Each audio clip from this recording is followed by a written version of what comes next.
오늘 우리에게 주시는 하나님의 말씀을 읽도록 하겠습니다.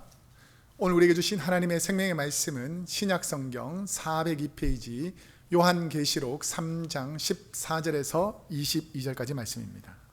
라오디게아 교회의 사자에게 편지하라. 아멘이시요 충성되고 참된 증인이시요 하나님의 창조의 근본이신 이가 이르시되 내가 차지도 아니하고 뜨겁지도 아니하도다. 내가 차든지 뜨겁든지 하기를 원하노라. 내가 이같이 미지근하여 뜨겁지도 아니하고 차지도 아니하니 내 입에서 너를 토하여 버리리라. 내가 말하기를 나는 부자라 부요하여 부족한 것이 없다 하나 내 공고한 것과 가련한 것과 가난한 것과 눈먼 것과 벌거벗은 것을 알지 못하는도다. 내가 너를 권하노니 내게서 불로 연단한 금을 사서 부요하게 하고 흰옷을 사서 입어 벌거벗은 수치를 보이지 않게 하고 안약을 사서 눈에 발라 보게 하라.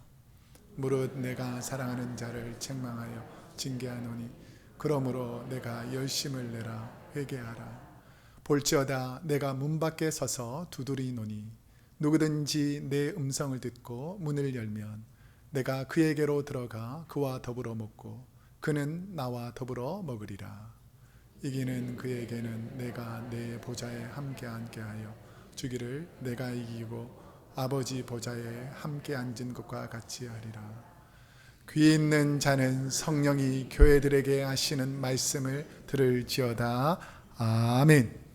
오늘은 요한계시록 3장 14절에서 22절까지 말씀을 중심으로 첫사랑의 열정을 회복하세요. 자, 한번 제목을 함께 읽어보겠습니다. 시작. 첫사랑의 열정을 회복하세요.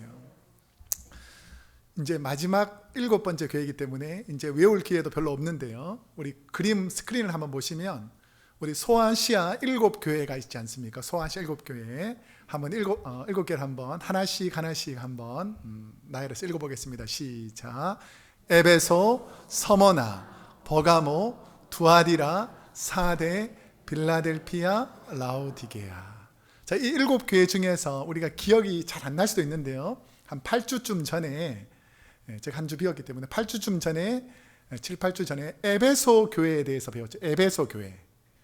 에베소 교회는 무엇을 잃어버려 가지고 좀 안타까워했던 주님의 마음이 있습니다. 에베소 교회가 무엇을 잊어버렸죠? 첫사랑을 잊어버려서 첫사랑을 회복하라. 이게 첫 번째 에베소 교회였죠. 자, 그럼 오늘 라오디게아 교회 설교 제목이 혹시 기억납니까? 첫사랑의 뭐죠? 열정을 회복하세요. 그러니까 첫 번째 에베소 교회나 마지막 이 라오디게아 교회, 우리 모든 신앙인들에게 가장 중요한 첫사랑의 회복에 관한 내용들이 오늘 라오디게아 교회도 나옵니다. 자, 이 라오디게아 교회는 우리 7교회 중에서 칭찬만 들은 2교회가 있죠. 우리 그림에 보면 어느 교회와 어느 교회죠? 서머나하고 빌라델피아. 이렇게 옆에 있는 교회는 칭찬만 받습니다. 나머지 에베소, 버가모, 두아리아, 사데는 칭찬도 받고 책망도 받아요. 근데 유일하게 7교회 중에서 칭찬은 없고 책망만 받은 교회가 있습니다. 이 교회가 무슨 교회라고요? 라오디게아. 7교회는 다른 교회가 아니고 오늘 우리 크로스웨이 교회, 우리 성도님들의 모습들이 이렇게 단편적으로 이렇게 쭉 보이는 것입니다.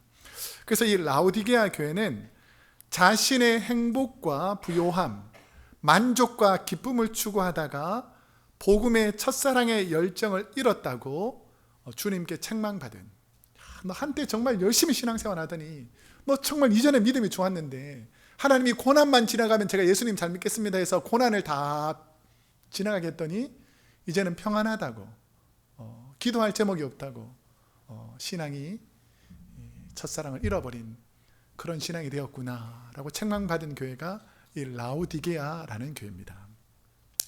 자, 그러면 라오디게아 교회가 있던 이 라오디게아 교회에 편지하시는 예수님은 어떤 분이라고 하시는가? 자, 14절 말씀을 우리 한번 한 목소리로 함께 읽어보겠습니다. 시작.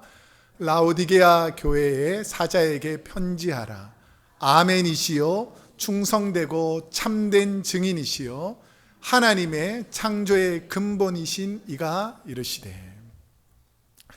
이 라오디게아라는 도시는 우리 그림을 보시면 왼쪽에 아주 화려한 건물들이 많은 이 알렉산더라는 대왕 이후에 BC 261년에 안티오쿠스 2세라는 왕이 자신의 아내 라오디케의 이름을 따서 만든 도시가 이 라오디게아라는 도시입니다. 그래서 7교회 중에 가보면 그래도 가장 화려한 건물들을 가지고 있는 도시가 이 라오디게아라는 도시입니다.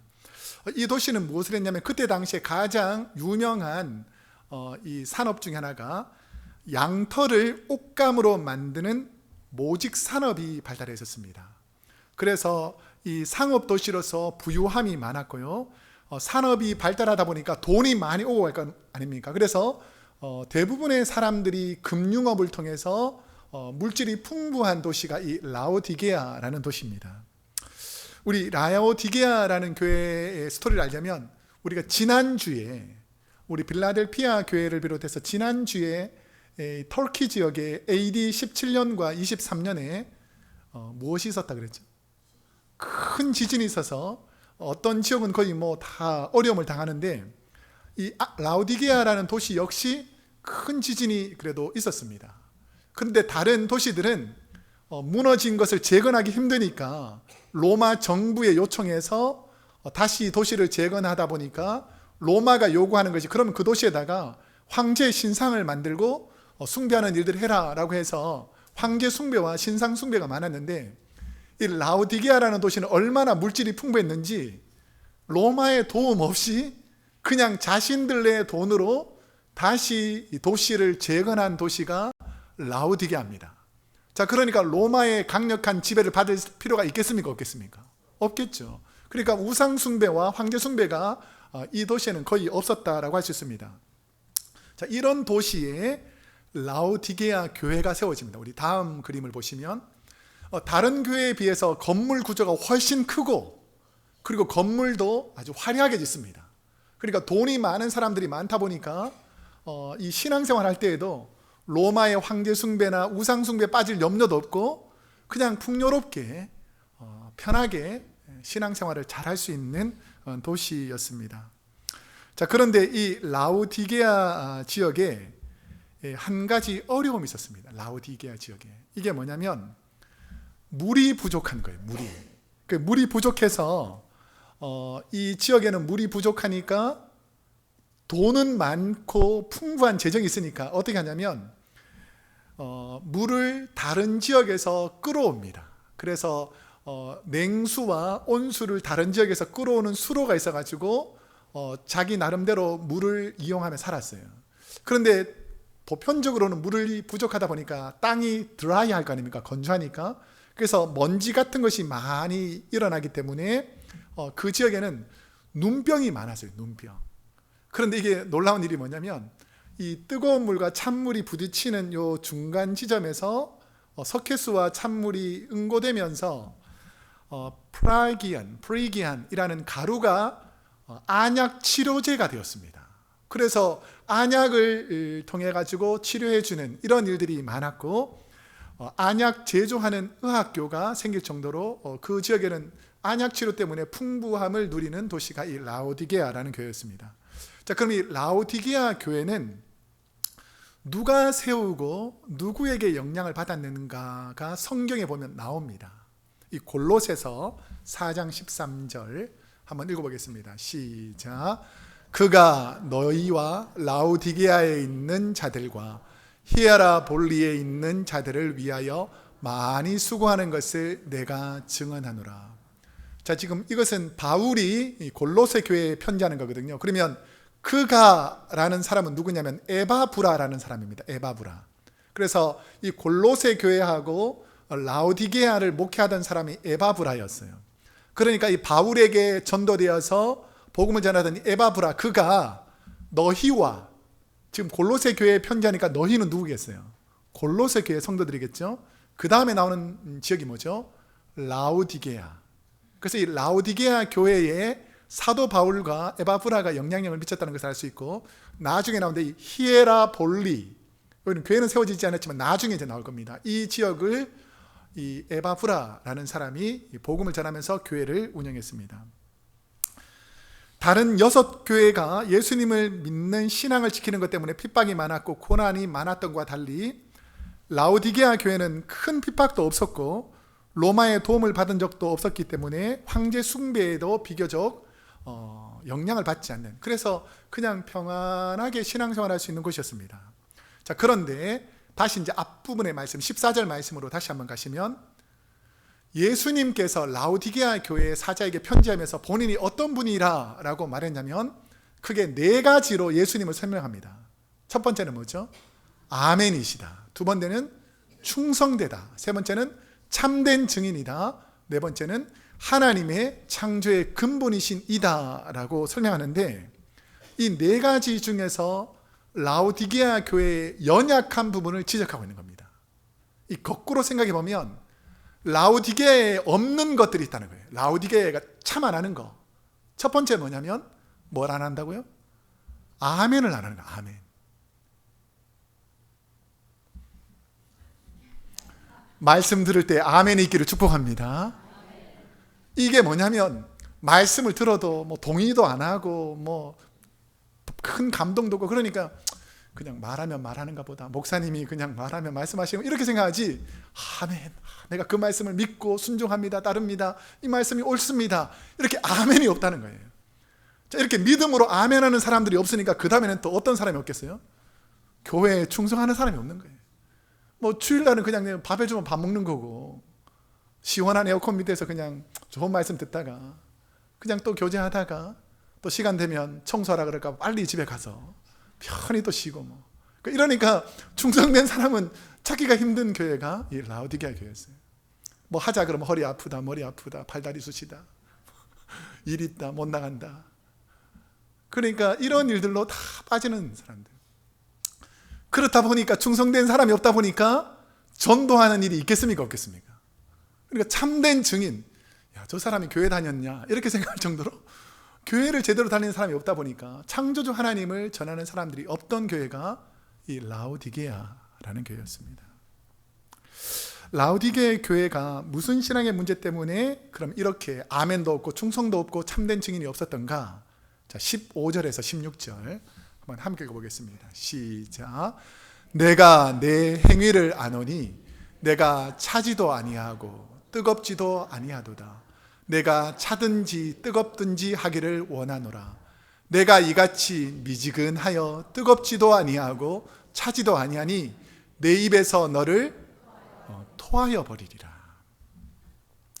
자, 우리 15절을 자세히 보면 예수님께서 라오디게아 성도의 무엇을 잘 알고 있다는 거예요? 내 행위를 잘 보고 있다는 겁니다.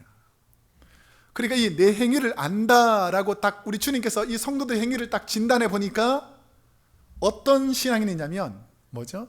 차지도 않고 뜨겁지도 않고 어떤 신앙이라고요? 미지근한 신앙이라는 것입니다. 제가 어떤 분들도 이렇게 생각하는 분이 또 잘못 해석해가지고 나는 너무 찬물 싫어하고 뜨거운 물 싫어하고 그냥 미지근한 물 좋아하는데 왜 미지근한 게 뭐가 잘못됐냐? 네, 그런 의미의 미지근함이 아닙니다. 여기서 물이 차다라는 의미가 이 지역적으로 이 라오디게아 사람들은 다 아는 내용이에요. 이게 뭐냐면 라오디게아에 물이 부족하다 그랬지 않습니까? 물이 부족하지만 무엇은 많다 그랬어요? 돈이 많다 그랬잖아요. 그러니까 물이 부족하지만 돈이 많으니까 이 물을 끌어오는 겁니다. 자, 우리 그림을 잠깐 보시면 이 지도에 이 라오디게아라는 곳 밑쪽 아래쪽으로 한 16km 정도의 골로세라는 지역이 있어요. 골로세. 좀 전에 말씀드렸지만 이 골로세하고 라오디게아 에바브라가 사이겠다 그랬잖아요. 근데 골로세는 찬물, 샘물이 펑펑 나오는 거예요. 그러니까 차가운 물을 이용하기 위해서 라오디게아에서 수로를 만들어 가지고 찬물을 끌어오는 겁니다. 자, 그러니까 이 찬물은 생활 용수 중에서 먹는 물로 사용했어요. 차가운 시원한 물. 그래서 이 골로새에서 오는 물을 먹게 되면 어떨까요? 시원한 맛이 되겠죠. 자, 그런데 그 바로 위쪽에 히에라볼리, 곳에서는 이 라오디게아에서 9km 정도 좀 가까운, 그래도 비교적 가까운 도시였는데, 히에라볼리라는 이 도시의 이름이 뭐냐면, 히에라라는 단어가 제우스라는 뜻입니다. 제우스, 헬라의 가장 큰 신이 제우스잖아요. 볼리라는 단어는 폴리스, 도시라는 뜻이에요. 그래서 제우스의 도시라는 히에라폴리스는, 우리 다음 그림을 보시면 당시에 한 2만 5천 명 정도가 모일 수 있는 큰 원형 극장이 있었어요. 오늘날 따지면 큰 풋볼 경기장 같은, 그때 당시 2만 5천 명이 모이는 저렇게 큰 경기장이 있었다는 것입니다. 자, 그럼 사람들이 왜 모일까요? 온천수가 흐르니까. 이 히에라폴리스는 온천수가 흐르는데, 온천에 가면 이전에 보면 피부병이라든지 뭐 이런 여러 가지 것들을 깨끗하게 해줄 수 있고, 휴양지로 사용되다 보니까 온천수를 이용해서 사람들이 많이 몰리기 시작했어요. 근데 이 히에라폴리스에서 이 뜨거운 온천수를 끌어다가 이 라오디게아에서는, 이 온천수는 우리 온천에 가보면 알겠지만 냄새가 좀 어떻습니까? 약간 옅은 냄새가 나잖아요. 그러니까 먹는 물로는 사용하지 못하고, 이 히에라폴리스에서 오른쪽에 보면 이게 수로예요. 수로. 우리 긴 수로를 통해 가지고 이 라오디게아에 물을 끌어서 와서 썼습니다. 자, 그런데 차지도 뜨겁지도 않은 미지근한 상태, 이게 무슨 뜻이냐면, 이 히에라폴리스에서 처음에 온천수가 나올 때는 물이 어떻겠습니까? 뜨거웠겠죠. 근데 쭉 내려오다 보면은 그 뜨거운 온천수가 어떻게 되겠습니까? 식겠죠. 낮에만 오르는 게 아니고 밤에도 계속 물이 오다 보니까 이게 물이 식습니다. 자, 식다 보면 이게 골로새에서 오는 물은 어떤 물이라고 그랬어요? 차가운 물이라고 그랬죠. 이것도 차가운 물이지만 이게 사막을 따라 쭉 오면 어떻게 되겠어요? 미지근해지겠죠. 이 뜨거운 온천수도 처음에 막 뜨거웠지만 오다 보면 어떻게 되겠습니까? 미지근해지겠죠. 근데 이게 어느 미지근한 물인지 잘 모르는 겁니다. 이게 골로새에서 왔는지 아니면 히에라폴리스에서 왔는지. 근데 골로새에서 온 물은 이렇게 먹을 수 있는 물인데, 이 뜨겁지 않은, 뜨거웠다가 식어버린 이 미지근한 히에라폴리스에서 온 물을 이렇게 딱 먹으면, 볼 때는 몰랐는데 딱 물을 모르고 딱 마시면, 이게 온천수에는 석회질이 너무 많고 이 냄새가 너무 많이 나가지고 딱 먹게 되면 사람들이 이거 잘못 마셨구나 해서 어떻게 합니까? 뱉어버린다는 거예요. 이게 바로 이 미지근한 물이라는 뜻입니다. 그러니까 우리 주님께서 이 라오디게아 성태를 보니까 겉으로는 크게 차이가 없는데 실질적으로는 전혀 쓸모없는 그런 히에라폴리에서 오는 온천이 식은 물과 같구나, 이런 것이 바로 이 라오디게아의 성대의 모습이었습니다. 자, 그러면 어떤 분은 또 잘못 해석해가지고 차든지 뜨겁게 되기를 원하노라, 이게 무슨 뜻인지를, 그럼 예수님이 열심히 믿든지 아니면 아예 그냥 냉랭하게 안 믿든지 둘 중에 하나를 선택하라는 것인가, 또 이렇게 생각하는 사람이 있는데요. 이게 무슨 뜻인지 한번 맞춰보세요. 만약에 여러분의 자녀가 있는데 공부를 안 하고 시험 기간인데 빈둥빈둥 노는 거예요. 그래서 부모가 화가 나가지고 공부하고 싶으면 하고 하기 싫으면 하지 마라, 이게 무슨 말입니까? 공부하고 싶으면 하고 안 하고 싶으면 안 해도 된다는 이 선택의 문제입니까? 아니면 하려면 좀 열심히 해라는 강조의 표현입니까? 강조죠. 어떤 사람 부모님이 하지 말고 싶으면 안 하라 그랬으니까 안 한다, 이게 아니라 부모님의 마음은 하려면 좀 열심히 해라, 이거 마음이죠. 우리 주님이 말씀하신 게 뭐냐면, 너희가 신앙생활을 그렇게 미지근하게 하지 말고 하려면 좀 열정을 가지고 제대로 해라, 이런 표현이 이 라오디게아에 하신 말씀이었습니다. 그러면 열정이라는 것이 무엇인가? 우리 주님이 말씀하시는, 하나님이 말씀하시는, 오늘 우리의 믿음의 선배들이 말하는 이 열정이 무엇인가?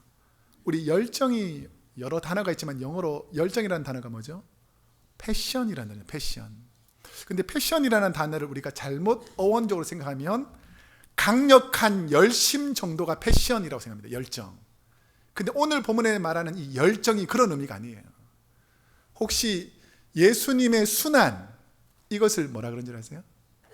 Passion of Christ라고 그러잖아요. 이 패션이 뭐냐면 고난을 이겨내는 열정을 말합니다. 고난 속에서도 그 고난을 이겨내는 열정입니다. 그래서 차든지 덥든지 하라는 그 주님의 열정은 첫사랑의 신앙을 회복하라는 열정을 말합니다. 우리 시원하니까 옆 사람에게 한번 축복합시다. 첫사랑을 회복합시다. 시작. 첫사랑을 회복합시다. 20년 전, 30년 전 그 신앙으로 계속 우러먹지 마시고 첫사랑을 다시 회복하는 것이죠. 라오디게아 교회가 자신의 현재 정체성, 그 첫사랑을 회복하지 못하는 게 뭐냐면, 내 신앙이 너무 편안하고 아무 문제가 없으니까 나는 신앙생활 잘한다라고 착각하는 사람들이 있습니다. 자, 우리 17절 말씀, 주님께서 라오디게아에게 어떻게 평가하고 있는가 한번 읽어보겠습니다. 시작. 내가 말하기를 나는 부자라, 부요하여 부족한 것이 없다 하나 내 공고한 것과 가련한 것과 가난한 것과 눈먼 것과 벌거벗은 것을 알지 못하는도다. 이 자신이 생각할 때는 자기 신앙생활이 어떠라고요? 나는 부요하다, 문제없다라고 생각하는데 주님의 이 진단은 그게 아니라는 것입니다. 이게 좀 죄송한 얘기인데 새겨서 듣기를 바랍니다. 제가 성도님들한테 통해서 들었던 얘기인데요, 오클랜드나 샌프란시스코 다운타운에 가보면 술과 마약에 취해서 이 사람들이 막 술을 너무 많이 마시고 마약에 너무 취해가지고 정신이 없다 보니까 이게 옷에다가 소변과 대변을 이렇게 막 흘리는 사람이 있다는 거죠. 그러니까 만약에 이제 마약에 술이나 너무 취해가지고 막 이렇게 대소변을 옷에다가 입은 옷에다가 하면 이 사람이 어떨까요? 냄새가 나고 찝찝하겠죠. 그러니까 어떻게 하겠습니까? 바지나 이 옷을 벗어버리는 거예요.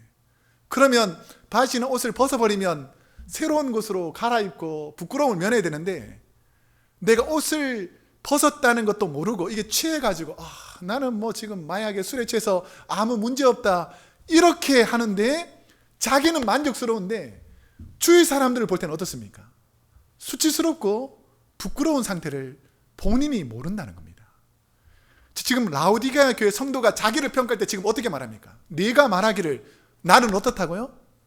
부자다, 나 행복하다, 문제없다, 부유하다 이렇게 생각하는데, 우리 주님께서 라오디게아 성도들의 환경을 보니까 풍요만을 바라느라고, 자기의 만족과 행복을 바라느라고 생각하지만 실상은 이 사람들이 어떠냐면 자신들의 영혼이 병들어 영적으로 힘이 없고 나약하고 곤고하였고 영적인 상태에 눈멀고 죄로 벌거벗은 수치스러운 삶을 산다는 것을 몰랐다라고 주님이 평가합니다.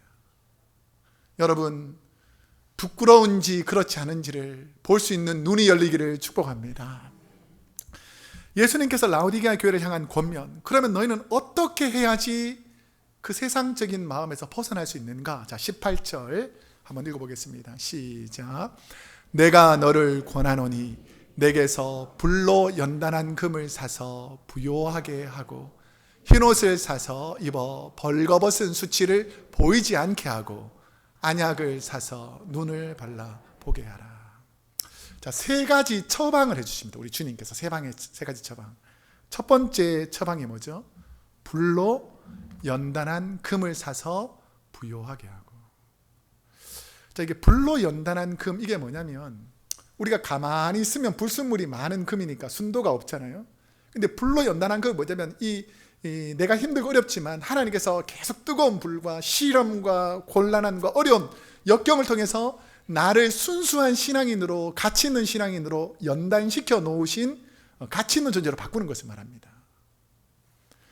어떤 분들은 나는 아무 시험이 없고 아무 문제가 없으니까 기도 제목도 없다. 이게 좋은 일일까요? 나쁜 일일까요? 이게 불순물이 가득한 신앙입니다. 자, 이 불로 연단한 금이라는 것과 연관된 사람이 있습니다. 우리 신구약 성경에 보면 고난 받은 사람, 구약에 보면 고난 받은 사람의 대표적인 사람이 누구죠? 욥이죠. 욥기서 23장 10절에 보면 하나님께서 욥을 어떻게 훈련을 시켰는지가 나옵니다. 한번 읽어보겠습니다. 시작. 그러나 내가 가는 길을 그가 아시나니 그가 나를 단련하신 후에는 내가 순금같이 되어 나오리라. 아멘. 순도와 가치를 높이기 위해서 하나님께서 단련시키시고 훈련시킨다라는 것입니다. 저도 목회자로서 설교를 준비하면서 귀한 목사님들이 많이 있잖아요. 그 중에서 우리가 보면 감사의 설교를 가장 많이 했던 분이 누군 줄 아세요? 해를 보고 감사한 사람은 달을 보고도 감사할 수 있고, 달을 보고 감사한 사람은 별을 보고 감사할 수 있고, 이런 감사에 대해서 가장 많이 말씀하셨던 목사님이 누군지 아세요? 우리 스펄전이라는 목사님. 우리 스펄전 목사님이 가장 감사에 대해서 설교를 많이 하고 하나님의 은혜를 많이 나눴는데, 이분은 도대체 어떤 분이었는가? 우리 1800년대 영국에서 복음이 전해졌을 때 복음을 위해서 사신 목사님입니다. 자, 그런데 이분의 삶은 보니까 감사하기 너무 힘든 조건에 계셨던 분이더라고요. 이분은 침례교회에서 목회자로 살았지만 제대로 된 신학 공부를 거의 해본 적이 없는 분이에요. 그러니까 평신도에서 목회자가 되어서 목사님이 되신 분입니다. 그렇다고 해서 그때 사람들이 받던 대학 교육도 전혀 받지 못하던 그런 어려운 교육 환경에 살았던 분입니다. 그러면 태어나면서부터 외모는, 그리고 몸은 건장했는가? 보통 영국 사람 같으면 키가 큰데요, 이분은 키가 163cm, 아주 작은 키였고, 본인은 기도하면서 수천 명의 사람들의 병을 치료했던 분이었는데, 이분은 늘 사도 바울처럼 병 때문에 늘 병약한 삶을 살아야 했던 분입니다. 그러면서 스펄전 목사님이 어떤 환경에 있었는가, 그럼 가정은 괜찮았는가를 생각해 보니까요, 가난한 목회자 가정에서 자란 거예요. 아버지가 목사님인데, 할아버지도 목사님이고, 여러 대를 통해서 목사님인데, 목사님 가정에서 태어났는데, 제가 이걸 보고 깜짝 놀랐는데, 목사님이 자녀가 몇 명이냐면, 아버지가 자녀를 몇 명을 낳았냐면 17명을 낳은 거예요. 몇 명 낳았다고요? 17명. 근데 이 스펄전 목사님이 장남입니다. 장남. 그러니까 동생이 몇 명 있다고요? 16명 있는 거예요. 얼마나 힘들었겠어요. 근데 그것보다 더 힘든 것은 우리 권사님들, 연세 많으신 분들 아시겠지만, 형제가 태어난다고 다 삽니까? 그렇지 않죠. 뭐 홍역 지나고 뭐 돌 지나고 전염병 지나면 죽잖아요. 그런데 이 동생 중에서 9명이 죽습니다. 9명. 그러니까 이거 얼마나 힘들겠어요. 근데 이 목사님의 가정이 어느 교회 청빙을 받으려고 그러면 자녀가 몇이냐? 그러니까 자녀가 몇 명요? 17명. 목회자로 청빙하겠어요? 안 하겠어요? 교회가 해줄 거예요? 안 해줄 거예요? 이제 1부 때는 우리 김경래 목사님인데 2부 때는 우리 최호로 목사님, 우리 사모님하고 자녀가 17명인 거예요. 교회에서 청빙할 때 이력서 볼까 아닙니까? 자녀 17명. 그래서 청빙하기 쉬웠을까요? 어려웠을까요? 어렵겠죠. 그러니까 웬만한 좋은 교회는 청빙 안 해주니까 어느 교회 가서 주로 했겠어요? 오기를 원치 않는 외딴 교회, 어려운 교회, 힘든 교회. 그러니까 이런 교회에서 부모님이 늘 목회하시면서 지내다 보니까 자기도 얼마나 힘들었겠어요. 그렇다 보니까 부모님이 도저히 이 아이를 먹여 살릴 힘이 없으니까 할아버지한테 6살 때 보냅니다. 6살 때. 그 가정에 가끔씩 오지만 가정에도 막 너무 힘들고 어려우니까, 그래서 이 침례교 목사로서 지내는데 17살 때까지 할아버지 밑에서 신앙교육을 계속 받는 거예요.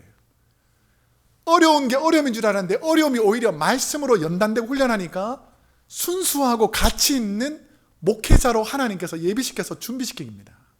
그래서 17살이 되었을 때에 설교하러 아무로 가기를 원치 않던 범죄율이 높고 위험한 캠브리지 근교의 워터비치 침례교회에 설교를 부탁해서, 어린 학생이지만 워낙 설교를 잘하니까 목회자로, 전도자로 청빙해서 설교를 듣습니다. 근데 그곳을 지나다 보니까 술과 도박과 싸움과 폭력이 만연했던 도시라서 이 젊은 스펄전의 목회자의 설교를 듣고 무슨 변화가 있겠느냐 했는데, 고난과 시련을 워낙 견디면서 이겨낸 목회자이기 때문에 그곳에서 힘들고 어려워서 술 먹고 도박에 빠졌던 이 수많은 사람들이 이 젊은 청년도 하나님께 의지하고 새로운 삶을 사는데 우리가 변화되어 보자 라고 해서 처음에 40명으로 시작했던 교회가 2년이 지나서 400명으로 늘어갑니다. 그래서 그 지역 전체가 술집에 물을 달 정도로 하나님의 사랑과 은혜가 이 스펄전 목사 한 사람을 통해서 변화가 일어나더라는 거죠. 오늘 우리 크로스웨이 교회가 저와 여러분 때문에 이 땅이 변화되기를 축복합니다. 그래서 이 목사님이 한 20살이 됐을 때 뉴 파크 스트리트라는 교회로 옮겨지게 됩니다. 자, 그런데 그 교회에 가서 복음을 전하면서 성도들이 늘어나니까 지역 신문이나 이 크리스찬 신문들이 이 목사님을 좋게 평가하는 것이 아니라 어떻게 자꾸 이 목사님 끌어내리냐면, 시골 촌뜨기가, 교양 없는 인간, 배운 것이 없는 무식자가 런던의 명예와 부를 거머쥐기 위해서 상경한 협작꾼이다라고 비난합니다. 목사님의 삶을 계속 모욕하는 거예요. 계속해서 거짓을 퍼뜨려 나가는 겁니다. 그럼에도 불구하고 이 목사님은 흔들리지 않고 내가 연단된 그 신앙을 가지고 그 뉴욕과 런던에 있는 많은 슬랭가, 어려운 사람들에게 복음을 전해서 많은 사람들이 하나님께로 돌아오는 은혜가 벌어지는 거죠. 샌프란시스코 땅이, 이 베이 지역이 하나님께로 돌아오는데 우리 크로스웨이 교회가 쓰임받기를 원합니다. 그래서 이 역사를 통해서 하나님의 역사가 크게 일어나더라는 것이죠. 이 한 젊은 소망 없는 청년이 헌신하니까 하나님의 변화가 일어나더라는 것입니다. 지난 목요일하고 금요일에 우리 크로스웨이 교회에도 마약으로 고통하는 젊은이들을 치료하는 목사님이 운영하는 나눔 선교회를 후원하기 위해서 김치 담그는 일을 했습니다. 그래서 시무 권사의 권사님들하고 여전도의 권사님들이, 집사님들이 땀을 흘리면서 수고하는 모습에 참 감사하게 됐습니다. 근데 제가 이게 정하려고 정한 건 아니고, 제가 신방이 잡혀 있었어요. 신방이. 그래서 신방에 있어서 이제 목요일 날도 와보고 금요일도 와봤는데 남자들이 별로 없는 거예요. 그러니까 무거운 짐을 나르고 뭐 병 옮기고 이렇게 해야 되는데 남자라고는 누구밖에 없는 줄 아세요? 저밖에 없는 거죠. 그러다 보니까 막 여성 권사님들 막 하는데 막 무거운 드는 것을 또 이렇게 그래서 제가 이제 막 들고 옮기면서 막 김치 묻고 막 이렇게 막 지저분하면서 내가 막 병 들면서, 이야, 내가 지금 뭐 하고 있나 이렇게 생각할 때가 잠깐 있었어요. 잠깐, 아주 잠깐. 그런데 내가 담임 목회자로서, 그리고 뭐 목회자로서의 권위를 탁 내려놓을 수 있는 그 계기가 있었어요. 그게 뭐냐면 제가 목회자가 데려갔을 때 그 첫 마음이었어요. 그리고 우리 크로스웨이 교회 올 때 그 첫 마음입니다. 내가 어떠한 사람들이 나를 비난하고 욕하고 거짓으로 나를 모욕해도 나는 하나님 앞에서 정직하고 바르게 살아가겠다. 하나님께서 이걸 기뻐한다면 내가 뭐 김치병 나르고 뭐 김치 버무리고 뭐 배추찜 나르고 이게 뭐 무엇이 중요하냐. 내가 무슨 설교자로서 고상하게 넥타이 매고 이런 것보다 더 중요한 것은 하나님 앞에서 어떠한 신앙인으로 살아가느냐가 더 중요하다는 것이죠. 제가 여기 있는 그곳에 모이는 권사님들 보니까 다 집에 가면 다 이렇게 멋진 이렇게 매니큐어하고 금반지 끼고 머리에 포장하고 이런 분들인데, 그날은 완전히 뭐 동네 아줌마처럼 다 허리띠 돌려가지고 막 열심히 하더라고요. 여러분, 하나님께서 기뻐하실 줄로 믿습니다. 그렇기 때문에 내가 어떠한 곳에서 어떠한 삶을 사느냐가 중요한 것이지, 내가 다른 사람들 앞에서 어떤 모습으로 보이느냐가 중요한 게 아니라는 거예요. 자, 그럴 때마다 유심하게 지켜보는 사람들이 있습니다. 일할 때는 누가 나오는가? 섬길 때는 누가 나오는가? 낮은 자리에서 봉사할 때는 누가 나오는가? 아니면 앞에서 의시될 때는 누가 나오는가? 잘난 척할 때는 누가 나오는가? 이름 내는 일을 할 때는 누가 나오는가? 제가 자세히 지켜보게 돼요. 여러분, 라오디게아 교회처럼 책망받는 성도들이 없기를 축복합니다. 말로 신앙생활하는 게 아닙니다. 신앙은 내 삶이 주님의 모습을 닮아야 신앙생활이 시작된다는 것이죠. 성경에 보면 흰옷이라는 것이 나옵니다. 그 다음에 흰옷, 불로 연단한 금 다음에 흰옷이 나오는데, 이 흰옷의 의미가 무엇이냐면 마가복음 16장 5절에는 예수님의 무덤 속에 있었던 천사들이 입었던 옷이 뭔지 아세요? 그 흰옷입니다. 요한계시록 4장에 보면 24장로들이 주님 주위에서 입고 주님을 거룩하다고 찬양할 때 입었던 옷이 흰옷입니다. 요한계시록 7장 9절에 보면 구원받은 성도들이 입는 옷이 흰옷이었어요. 근데 오늘 본문의 이 흰옷이 뭐냐면, 어떤 옷이냐면 우리의 수치를 가려주는 옷이 이 흰옷이라는 것입니다. 라오디게아 교회 성도들이 지금 상태가 어떻습니까?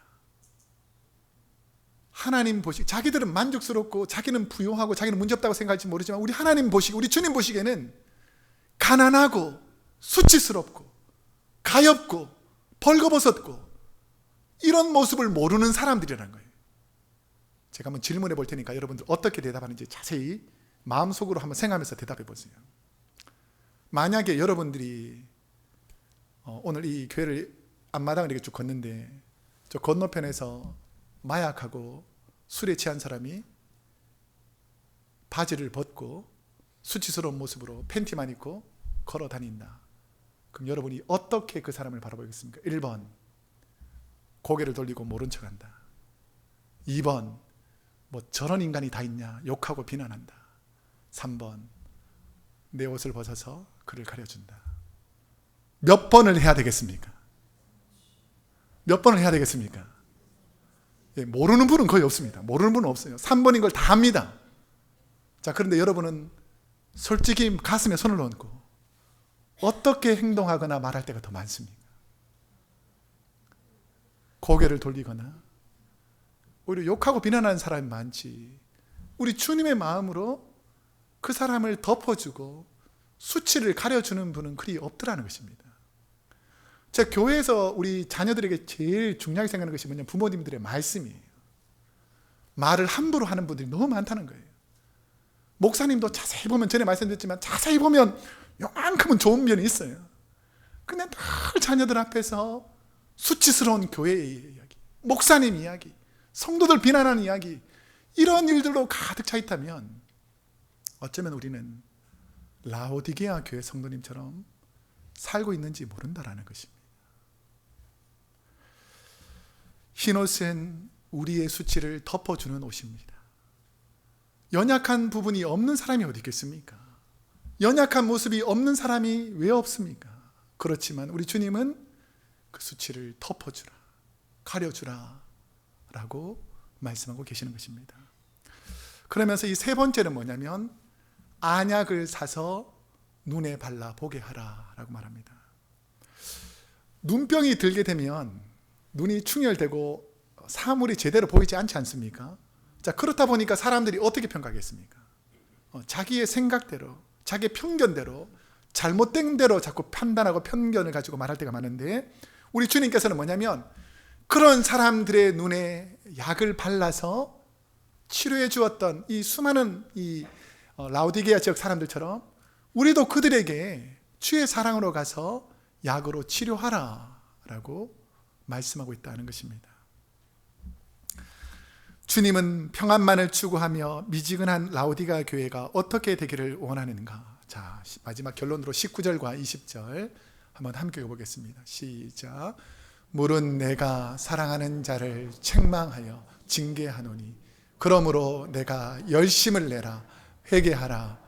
볼지어다 내가 문 밖에 서서 두드리노니 누구든지 내 음성을 듣고 문을 열면 내가 그에게로 들어가 그와 더불어 먹고 그는 나와 더불어 먹으리라. 주님과 다시 교제를 회복하는 것. 여러분, 주님과 다시 회복하시기를 축복합니다. 자, 그런데 이게 오해 없이 잘 들어야 되는데요. 그럼 왜 주님께서 7교회 중에서 이 라오디게아 교회는 좋은 것도 분명히 요만큼은 있을 텐데 왜 책망하고 회개하라고 하고 바르게 하라고 강력한 꾸지람을 하시는 그 마음의 이유를 자세히 보셔야 돼요. 자, 오늘 본문 19절 제일 앞에 뭐라고 되어 있습니까? 무릇 내가 사랑하는 자를 책망하여 징계한다는 거예요. 사랑하기 때문에 꾸지람하는 것이지, 사랑하기 때문에 내가 책망하는 것이지, 내가 너무너무 사랑하기 때문에 너희에게 소리 질러가면서 돌아오기를 원하는 것이지, 내가 너희를 미워해서 그런 것이 아니다. 나는 너희와 회복되어서 너희가 마음의 문을 열고 나와 이전처럼 믿음 안에서 신앙으로 교제하고 먹고 마시는 풍요로운 삶을 살기를 원한다 라고 우리 주님이 라오디게아 교회 성도들에게 말하고 있다는 것입니다. 부모가 사랑하는 자녀를 책망하고 징계하는 이유가 무엇입니까?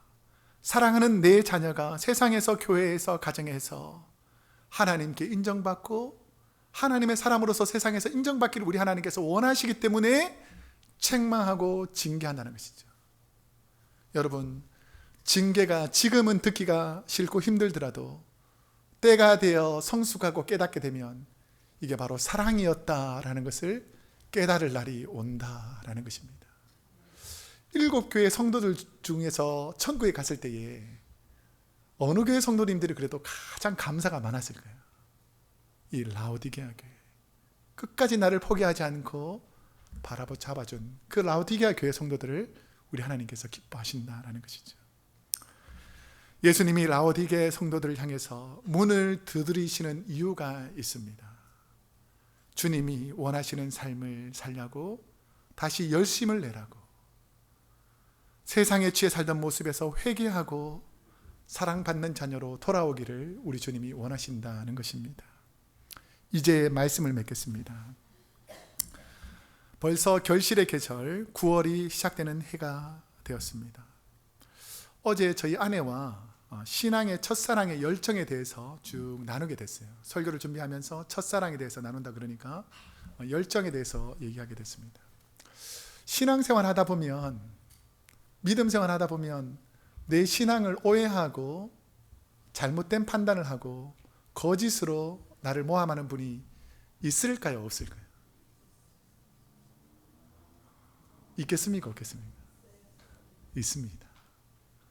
자, 그럴 때마다 우리가 생각해 봐야 될 게 있습니다.